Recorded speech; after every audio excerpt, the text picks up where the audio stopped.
부활을 믿는다고 하는 것은 정말 어려운 일입니다.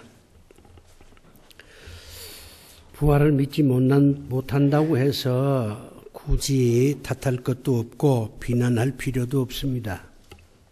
왜냐하면 부활은 이성을 초월한 사건이고 경험적으로 도무지 납득이 되지 않는 미스터리이기 때문에 그렇습니다.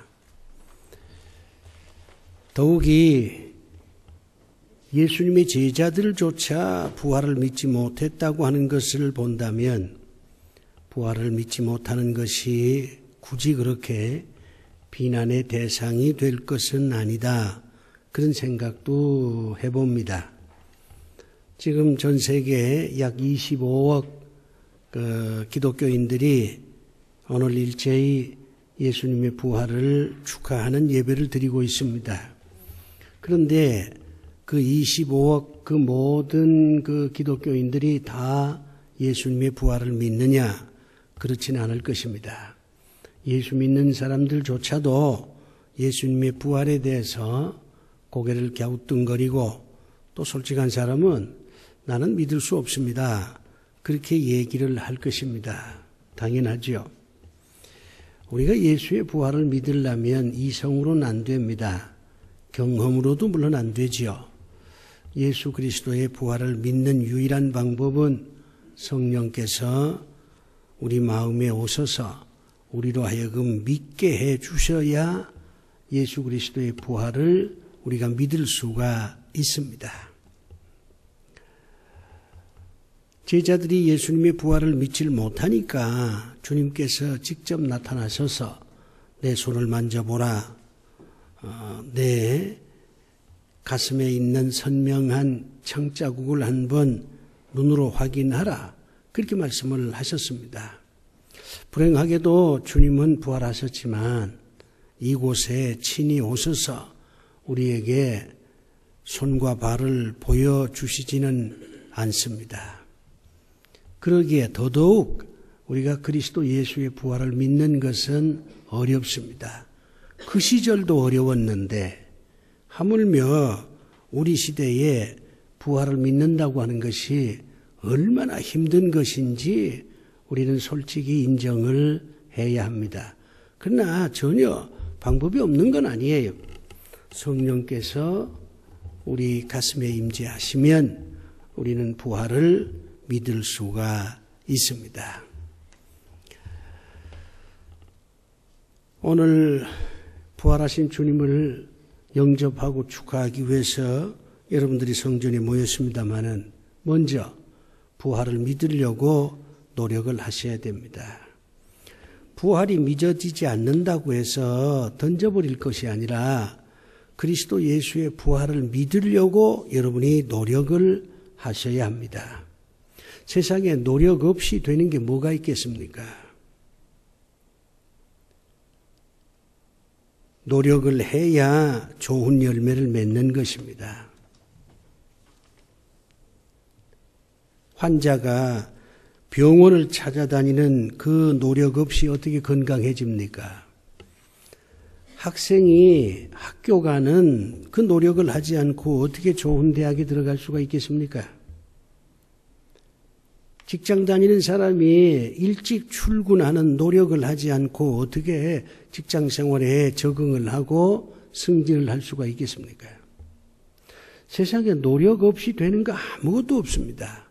그런데 왜 부활을 믿으려고는 노력하지 않습니까? 부활을 믿지 못하겠다. 충분히 그럴 수 있습니다. 주님은 부활을 믿지 못하는 사람들을 탓하지 않습니다. 그러나 부활을 믿으려고 노력하지 않는 사람은 탓하십니다. 부활을 믿으려고 노력을 하면 하나님께서 긍휼히 여겨서 성령을 보내주십니다. 성령께서 우리에게 임재하셔야 성령이 부활을 믿게끔 우리를 인도해 주시고 우리를 감동감화시켜 주시고 그래서 우리가 부활을 믿을 수가 있는 겁니다. 오늘 이 부활절 예배는 두 가지로 좀 분류해서 여러분이 드려야 합니다.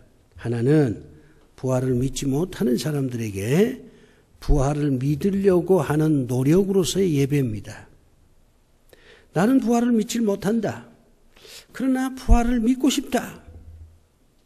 이런 마음으로 예배를 드리면 하나님께서 받아주실 것입니다. 또 한편으로는 나는 분명히 부활을 믿습니다. 이렇게 신앙 고백하면서 예배를 드리면 하나님께서 받으실 것입니다. 그저 막연히 오늘 그냥 부활절이니까 내가 교회 가서 예배 드린다 이런 생각 갖지 마시고 믿으려고 노력하시거나 아니면 부활을 믿는 신앙 고백을 통해서 여러분들이 예배를 드리면 분명히 하나님께서 여러분의 예배를 받으실 것이고 여러분에게 삶의 어떤 신비한 변화들이 주어지게 될 것입니다. 우선 땅 얘기부터 하지요. 땅은 인간의 운명을 결정하는 핵심적인 요소입니다. 성경에 땅 얘기가 참 많습니다. 제가 라오스에 가보니까 라오스라고 하는 나라가 사실은 굉장히 가난한 나라잖아요. 그런데 그 라오스라고 하는 나라에 복덕방들이 있더라고. 그 복덕방은 한국 사람이 하는 복덕방도 있고 라오스 사람이 하는 복덕방도 있어요. 땅 장사하는 사람들이 굉장히 많아. 땅을 사려고 하는 사람들이 거기 많이 모여 있어요. 우리나라도 부동산 투기라고 하는 말이 나올 정도로 땅에 대한 집착이 강했지 않습니까? 왜 그럴까? 왜 성경에도 땅 얘기가 많고 또 한국에도 부동산 투기라고 하는 말이 생기고 라오스라고 하는 이 미개 국가에도 땅을 사고 팔고 하는 사람들이 왜 몰려드느냐? 왜 하나님께서 이스라엘 백성들에게 가나안 땅을 주겠다고 했느냐? 땅을 주겠다고 했어요. 자식을 주겠다고 말하지 않았습니다. 권력이나 명예를 주겠다 그렇게 말씀하지 않았어요. 땅을 주겠다 그렇게 말씀을 했습니다. 왜 이렇게 땅 얘기가 성경은 말할 것도 없고 동서고금을 통해서 이렇게 끊임없이 땅 얘기가 나옵니까? 땅은 운명이기 때문에 그렇습니다. 땅이 있느냐 없느냐 하는 것도 운명이거니와 어느 땅에 사느냐 하는 것도 운명입니다.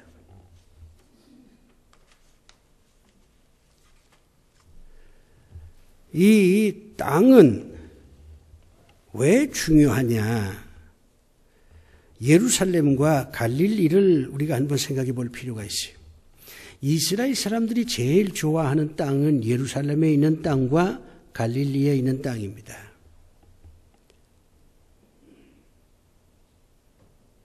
왜 이스라엘 사람들이 하고 많은 땅 가운데 예루살렘에 있는 땅과 갈릴리에 있는 땅을 그토록 좋아했겠느냐? 거긴 이유가 있어요. 땅이 운명이니까요. 예루살렘은 성전이 있는 곳입니다. 이스라엘 사람들은 생각하기를 성전 가까이 있어야 믿음을 지켜내고 믿음도 자라게 할 수 있다. 이렇게 생각을 했어요. 그래서 예루살렘에서 멀어지면 멀어질수록 믿음이 멀어진다. 이렇게 생각을 했던 겁니다. 성전 가까이 내가 살아야 되겠다. 그런 생각을 저들이 한 거지요. 예루살렘은 다윗이 세운 다윗의 도성입니다. 이스라엘 사람들이 제일 좋아하는 왕이 다윗 왕이에요. 그러니까 다윗 왕이 건설한 예루살렘에서 살고 싶은 거지요. 예루살렘은 이스라엘의 수도입니다. 정치, 경제, 사회, 문화가 예루살렘을 중심으로 해서 움직여지고 있었습니다. 그러니까 사람들이 중심지에 살고 싶다. 저 변두리에서 살면 여러 가지 면에서 정보도 어둡고 삶이 불편하다.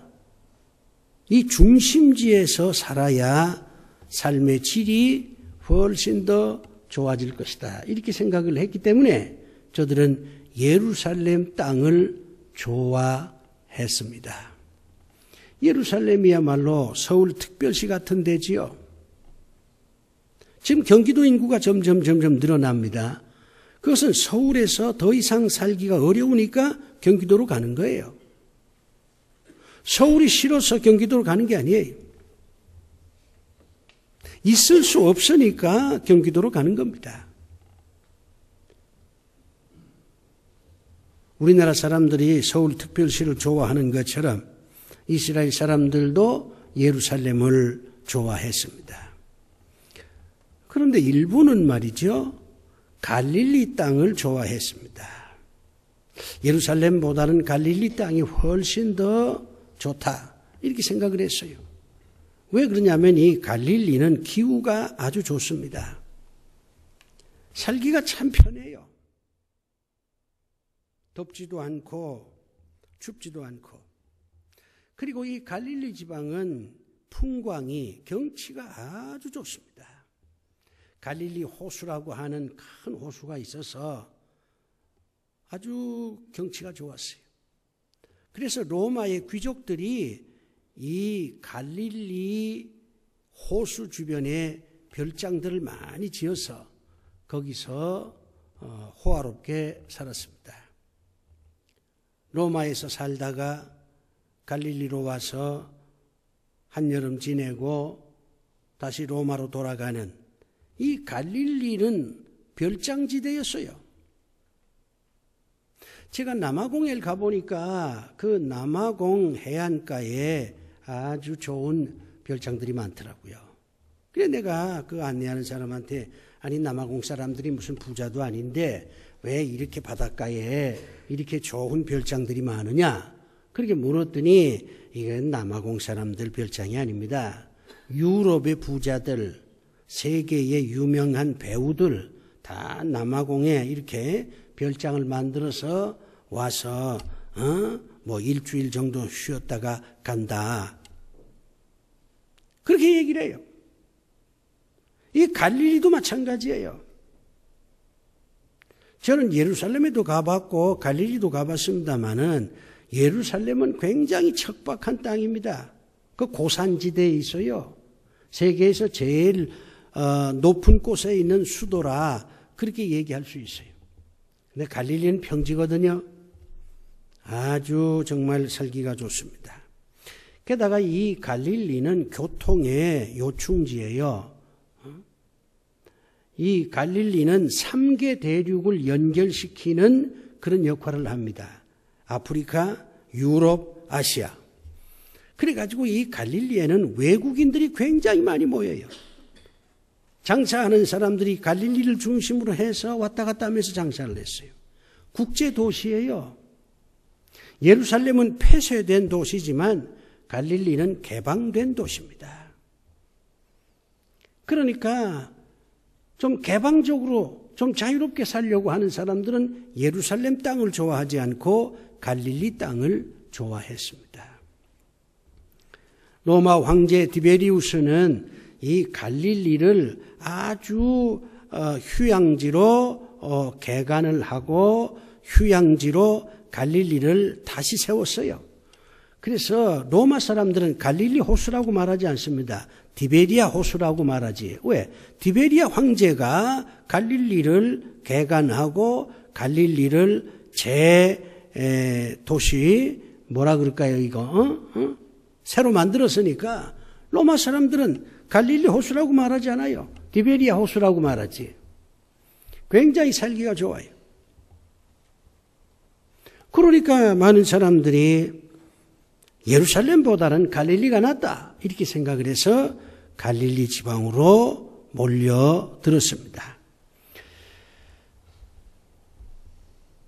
갈릴리라고 하는 이 말이 또 의미심장해요. 예루살렘이라고 하는 것은 평화의 도성이라고 하는 뜻입니다. 이름 좋지요? 그런데 갈릴리라고 하는 이 말은 기적이 일어나는 땅이라 그런 뜻이에요. 갈릴리라고 하는 말 뜻을 우리나라 말로 번역을 하면 기적이 일어나는 땅이다. 그런 뜻입니다. 그러니 기적을 원하는 사람들, 이런 사람들은 이름이 멋이 있으니까 그 갈릴리 지방을 좋아할 수밖에요. 이렇게 해서 유대 사람들은 예루살렘에 살거나 아니면 갈릴리에 살거나 그러면 참 좋겠다, 이렇게 저들이 생각을 했습니다.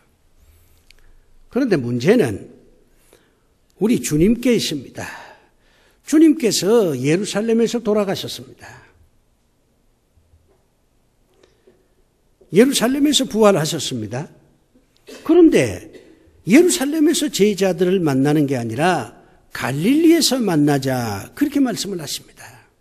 이게 문제예요. 왜 주님은 예루살렘에서 부활하셨으니까 제자들을 예루살렘에서 만나야 될 텐데 예루살렘을 버리고 내가 먼저 갈릴리로 가 있을 테니까 제자들 보고 갈릴리로 다 모이라, 그렇게 말씀을 하셨을까요? 여러분 생각에는 우리 주님은 예루살렘보다는 갈릴리를 좋아해서 그러지 않았겠나, 이렇게 말씀도 하시겠지만, 그러나 그것보다 더 깊은 이유가 있어요. 왜 주님은 먼저 갈릴리로 가서 제자들 보고 갈릴리로 모이라고 했겠는가? 제자들 보고 갈릴리로 가라, 그렇게 말씀을 하셨을까? 지금 제자들이 예루살렘에 모여 있거든요. 그런데 여자들을 통해서 내 제자들한테 다 갈릴리로 가라고 그렇게 좀 전해달라, 그렇게 이제 예수님이 부탁을 했어요. 여자들이 제자들을 만나서 주님이 갈릴리로 다 가라고 그렇게 말씀하셨다. 어서 빨리 갈릴리로 가라고. 예수님이 먼저 가서 당신들을 기다리겠다고 했다. 빨리 가보라, 이렇게 전한 거지요. 왜 하필이면 갈릴리지요? 여러분 그거 생각해 보셨어요? 신앙생활 20년 30년 하면서도 왜 갈릴리로 가라고 하셨을까? 거기에 대해서 깊은 성찰을 아마 못 하셨을 거예요. 거기에는 중대한 이유가 있습니다. 갈릴리는요, 예수님께서 사역을 처음 시작한 곳입니다. 갈릴리는 처음으로 제자들을 만난 그 장소예요. 상당히 예수님한테는 의미 있는 장소지요. 로맨틱한 장소입니다. 예수님이 갈릴리에서부터 시작을 했거든요. 예루살렘에서부터 시작하지 않았습니다. 예수님은 베드로를 예루살렘에서 만나지 않았어요. 갈릴리에서 만났지. 제자들을 다 갈릴리에서 만났습니다. 예루살렘에서 만난 제자가 없습니다.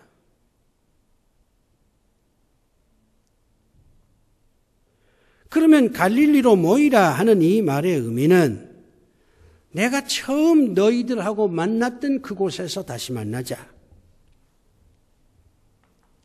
그런 얘기 아니겠어요? 이런 점에서 우리 주님은 상당한 로맨티스트예요. 낭만주의자입니다. 내가 처음 만난 곳에서 우리 다시 만나자. 얼마나 좋아요. 여러분이 말이요, 연애해서 결혼했다고 가정을 합시다. 그러면 요즘 그런 예가 있긴 하겠습니까만은 옛날엔 좀 이제 그런 경우가 제법 있었어요. 바닷가에서 아니면 무슨 어디 좋은 장소에서 남자가 여자 보고 사랑한다, 나하고 결혼하자, 이런 얘기를 했다고 가정을 합시다. 그래서 여자가 나도 당신을 사랑한다, 당신하고 결혼하겠다, 이렇게 응했다고 합시다. 그래서 두 사람이 결혼을 했어요. 그리고 30년, 40년이 됐어요. 결혼 40주년, 결혼 50주년쯤 됐을 때 아마 저들 둘 가운데 어느 한 사람이 우리 그 장소에 다시 한번 가보는 게 어때? 처음 당신이 나한테 사랑한다고 말했고 결혼하자고 말했던 그곳에 한번 가보는 게 어때? 그래? 가보지. 그래서 40년 전에 결혼하자고 얘기했던 그 장소에 가볼 수 있잖아요. 그게 낭만 아니에요?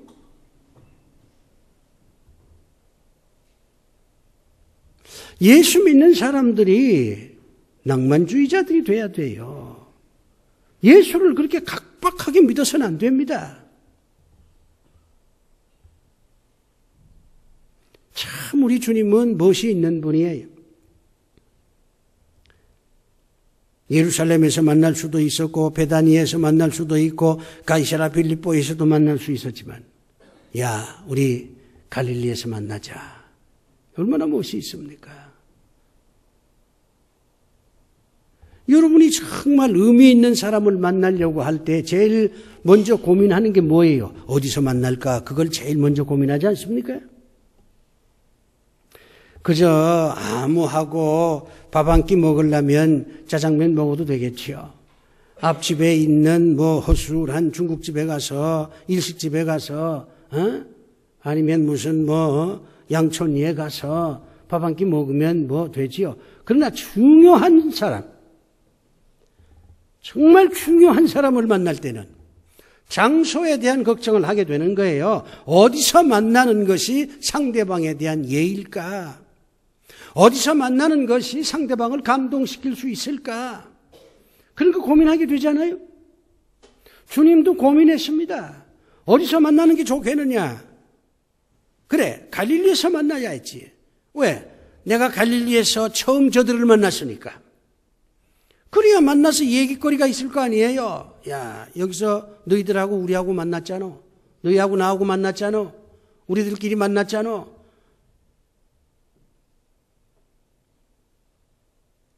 그렇게 하면 대화가 훨씬 부드러워질 거 아니에요. 이 말은 다른 말로 얘기하면 우리 다시 시작하자 그런 얘기예요. 여기서 우리 옛날 시작했잖니? 근데 우리 여기서 다시 시작하자. 그런 얘기 아닙니까?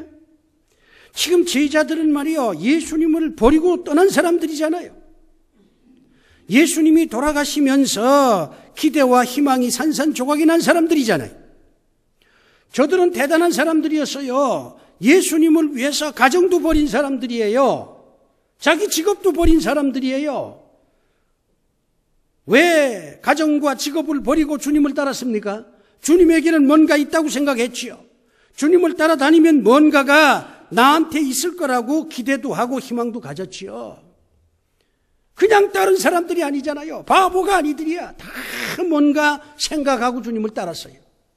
그런데 주님이 돌아가셨어요. 주님이 죽어버렸어. 기대와 희망은 산산조각이 난 겁니다. 아마 모르긴 해도 어떤 제자들은 배신감 같은 것도 느꼈을 거예요. 이게 뭐 하는 짓이냐고. 이건 내가 뭐 하는 짓을 했어? 3년 동안 말이야. 내가 예수 따라다니면 뭔가 좀 생길 줄 알았는데 하나도 생기지도 않고 예수는 죽어버리고 나는 이 모양이 꼴이 되고 말이야. 사람은요, 기대와 희망이 깨어지면 돌아서게 마련이에요. 그게 인간입니다. 그렇기 때문에 우리 주님이 제자들을 야단친 적이 없어요. 너희들이 왜 나를 버렸느냐? 그렇게 말하지 않았습니다. 성경 어디를 보아도 우리 주님께서 제자들을 보고 왜 날 버렸느냐? 그렇게 탓하지 않습니다. 부활을 왜 못 믿느냐? 이렇게 말씀한 적은 있지만은 왜 날 버리고 도망갔느냐? 그렇게 말하지 않아요. 왜? 당연한 거니까. 주님은 제자들의 심정을 이해할 수 있었어요. 그러니까 야단을 안 치는 거예요. 그리고 갈릴리로 다시 모이라고 얘기한 겁니다. 기대와 희망이 깨어지고 마음의 상처를 입은 제자들을 다시 불러 모아서 다시 시작하자. 우리 3년 전에 여기서 만났지 않니? 이제 우리 다시 한번 시작해보자. 그 메시지를 주기 위해서 갈릴리로 가라고 말씀하신 겁니다. 인생이라고 하는 것은 끝없는 시작입니다. 한 번만 시작하고 끝내는 게 인생이 아니에요. 수없이 되풀이되는 새로운 시작을 통해서 우리의 인생은 만들어집니다. 병원에 입원했다가 퇴원한 사람, 그때부터 새 인생을 살겠다고 다짐합니다. 결혼하면 내가 이제부터 새롭게 인생을 살아야지, 그렇게 결심을 합니다. 실패했다가 다시 일어선 사람, 내가 이제부터 다시는 실패하지 않으리라, 다시 시작하자, 그렇게 얘기합니다. 사랑하는 사람이 떠나고 나면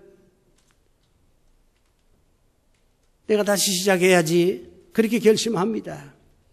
인생이라고 하는 것은 끝없는 시작이에요. 끝없이 시작할 줄 아는 사람만이 인생을 제대로 살 수가 있습니다. 안 그래요? 생각해 보세요. 취업하면 새로운 시작이잖아요. 신앙생활 안 하다가 신앙생활 하게 되면 새로운 시작이잖아요. 여기 있다가 저기로 이사가면 새로운 시작이잖아요. 그런데 이 시작은 쉽지가 않아요. 시작을 하려면 어떤 동력이 필요합니다. 쓰러진 사람이 다시 일어나서 새롭게 시작하려면 어떤 힘이 필요해. 주님은 제자들 보고 그 일을 지금 하시려고 하는 겁니다. 갈릴리로 모이라고, 갈릴리로 가라고 말한 것은 우리 다시 시작하자. 부활절이라고 하는 것은 다시 시작하는 명절입니다. 우리가 왜 이렇게 부활절을 축복하고 부활절을 의미 있게 보내야 됩니까? 예수님이 살아났으니까요. 단지 그것뿐이에요. 예수님이 다시 살아나심으로 인해서 다시 시작한 것처럼 우리도 부활절을 통해서 다시 시작하는 거예요. 아픔을 딛고 절망을 딛고 허물을 딛고 내가 인생을 다시 시작하겠다. 이런 체험이, 이런 결단이 우리에게 있어야 부활절은 살아있는 부활절이 될 수가 있습니다. 예배만 드리지 말고 다시 시작하세요. 곰곰이 생각하면 내가 어떤 면에서 다시 시작을 해야 될 것이냐 여러분이 스스로 판단할 수 있을 거예요. 그 이유만 있는 건 아닙니다.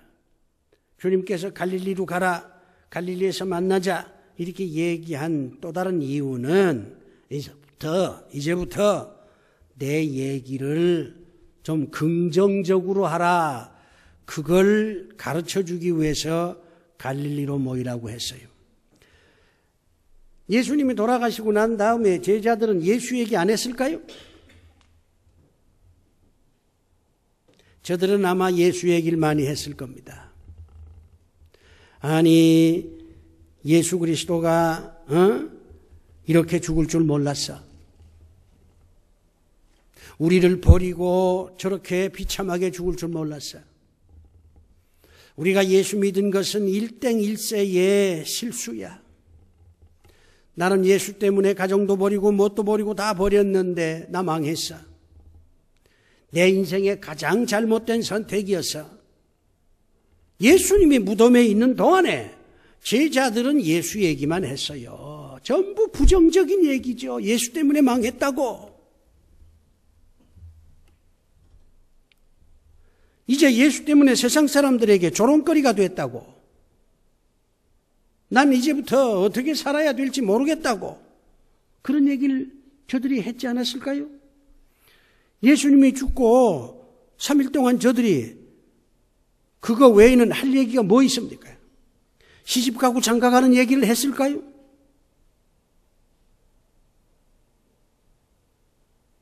아니면 무슨 사업 얘기를 했을까요? 아닙니다. 철저하게 예수 얘기입니다. 예수 때문에 망했다고. 예수는 우리를 버렸다고.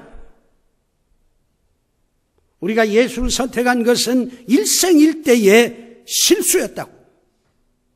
그렇게 얘기했을 거예요. 당연하지요. 당연합니다. 나부터도 그랬을 거예요. 그랬는데 예수님이 살아나셨어. 갈릴리로 모이라고 얘기했어요. 그러면서 예수님이 이제 갈릴리로 모이면 제자들한테 뭐라고 얘기할 것 같아요? 너희들이 그동안 나 때문에 고생 많이 했다. 내가 죽어서 너희들 실망도 했고 기대도 산산조각이 나서 내 욕도 많이 했겠지. 이해한다. 그러나 내가 이렇게 살아났지 않냐? 내가 이렇게 살아났어. 이제부터는 말이야, 내 얘기를 할 때 부정적인 얘기를 하지 말고 긍정적인 얘기를 좀 하라. 내가 죽었을 때는 예수를 선택한 것이 일생일대의 잘못된 선택이라고 너희들이 얘기했지만 이제부터는 내가 예수를 믿은 것이 일생일대의 바른 선택이었다고 말을 좀 해다오. 내가 이렇게 살아났지 않니? 그리고 너희들 곁에 있지 않니? 그러니까 이제부터 나에 대한 얘기를 다시 하라. 나 때문에 절망했다고 말하지 말고 나 때문에 희망을 갖게 됐다고 말하라. 예수 그리스도가 죽었다가 다시 살아났다고 말하라. 예수에 대한 긍정적인 얘기를 하라고 당부하기 위해서 갈릴리로 모이라고 한 거예요.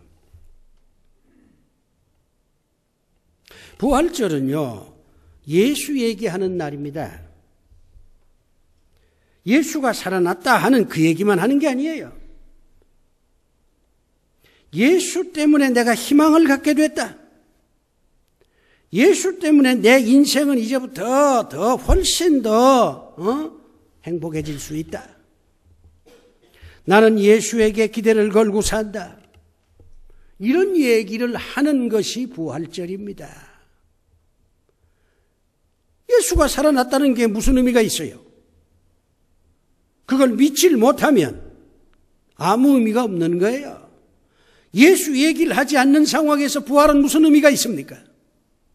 내가 예수 때문에 희망을 가졌다고, 예수가 살아남으로 인해서 나는 이제 평생 희망으로 살게 됐다고 그런 얘기를 하지 않으면서 부활절은 무슨 의미가 있습니까? 아무 의미가 없어요. 또 하나 있어요. 갈릴리라고 하는 것은 기적의 땅이라는 뜻일진데 주님께서 왜 갈릴리로 모이라고 했겠느냐? 이제부터 너희들은 기적을 체험하는 사람이 되라. 그런 말씀을 하기 위해서 갈릴리로 모이라고 했습니다. 기적은 예수님만 하시는 겁니까? 우린 기적을 체험할 수 없어요? 기적을 우리가 행할 수 없습니까? 난 그렇게 생각 안 해요. 예수 그리스도께서 기적을 행하셨다면 우리도 얼마든지 기적을 행할 수 있다고 나는 믿습니다. 왜? 성경에 그렇게 나와 있기도 하지만 성경에 나와 있지 않아도 그건 당연히 그렇게 될 수밖에 없어요. 죽음에서 해방되어 부활했다는 자체가 기적이잖아요. 다시 부활하신 주님을 본다는 그 자체가 기적이잖아요. 죽은 자가 살아나서 내 앞에 있고 그 살아난 자를 내가 본다는 것, 이게 기적 아닙니까? 그렇기 때문에 갈릴리로 모이라고 한 것은 이제부터 너희들도 기적을 행하는 자가 될 것이다. 그 얘기를 주님이 하시고 싶어서 갈릴리로 모이라. 그렇게 명했다는 거지요. 우리 예수 믿는 사람들이 행할 수 있는 기적이 두 가지가 있습니다. 다른 기적은 전 별 관심이 없어요.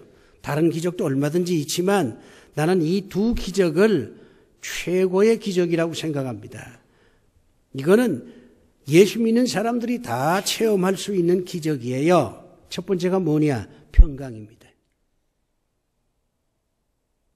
예수가 부활했으니 이제는 좀 부활하신 주님을 믿음에서 나오는 평안함이 우리에게 주어지지 않겠어요?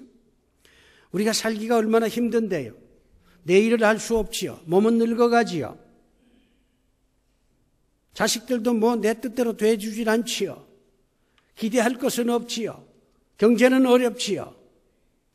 세상은 날로 시끄럽지요. 이런 상황에서 우리가 살고 있어요.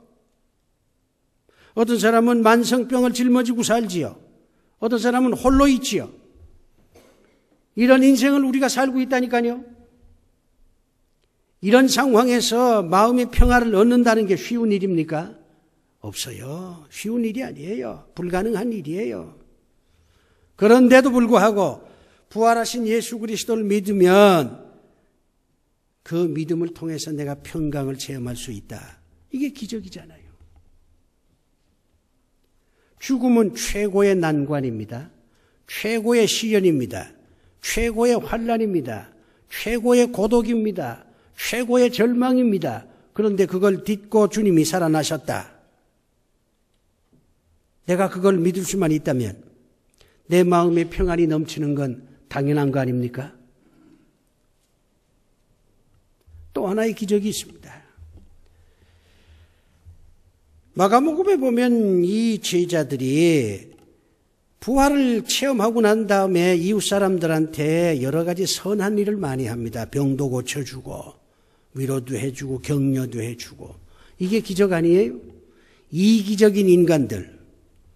얼마나 인간이 이기적이었으면 어떤 사람은 인간의 모든 DNA가 이기적으로 생겼다고 말을 하겠어요. 남을 도와주는 거 그게 기적이에요. 남을 위로할 수 있다는 게 그거 기적이라고. 남을 용서할 수 있다는 게 그게 기적이에요. 그 아무나 못해요. 부활하신 예수 그리스도를 믿는 자만이 남을 도와주기도 하고 위로해 주기도 하고 용서해 주기도 하고 칭찬할 수도 있고 그렇게 된다고요. 주님께서 갈릴리로 모이라고 하는 것은 이제부터 너희들은 기적을 행하는 자가 되라. 될 수 있다. 그것을 가르치기 위해서 갈릴리로 모이라고 했다. 왜? 갈릴리는 기적의 땅이니까. 베드로가 제자가 되는 거 기적이니까. 안드레가 제자가 되는 거 기적이니까. 또 다른 기적을 이제 제자들한테 가르치는 겁니다. 기적을 행하는 자가 되라. 여러분이 이 부활절에 기적을 행하셔야 됩니다. 여러분 마음이 편안해야 돼요. 그리고 남 좀 도와주세요. 위로도 해주고 격려도 해주고 가지고 있는 거 좀 나누어 주기도 하고 미운 사람 좀 용서도 해주고 그렇게 살아요. 그게 부활을 믿는 자의 삶의 태도입니다. 하나만 더 얘기하죠. 그러면 갈릴리는 어디에 있습니까? 저 유대 땅에 갈릴리가 있습니까? 아니지요. 갈릴리는 여러분 가정입니까? 아니지요. 백화점입니까? 아니지요. 아니면 수많은 사람들이 데모를 하는 시청 앞 광장이에요? 아닙니다. 국회의사당입니까? 아니에요. 청와대입니까? 아닙니다. 갈릴리는 어디에 있습니까? 여러분이 앉아있는 이 성전에 있습니다. 부활교회가 여러분의 갈릴리가 돼야 돼요. 부활교회가 갈릴리가 돼야 됩니다. 나는 이 부활교회가 갈릴리가 되기를 간절히 바라는 사람입니다. 우리 모두가 다 우리 부활교회를 갈릴리로 만드는 그런 사람들이 되어야 할 것입니다. 기도합시다. 아버지 하나님, 갈릴리로 다 모이게 하시되 우리 부활교회가 갈릴리 그 기적이 일어나는 땅이 되게 하여 주시옵소서. 예수님 이름으로 기도드리옵나이다. 아멘.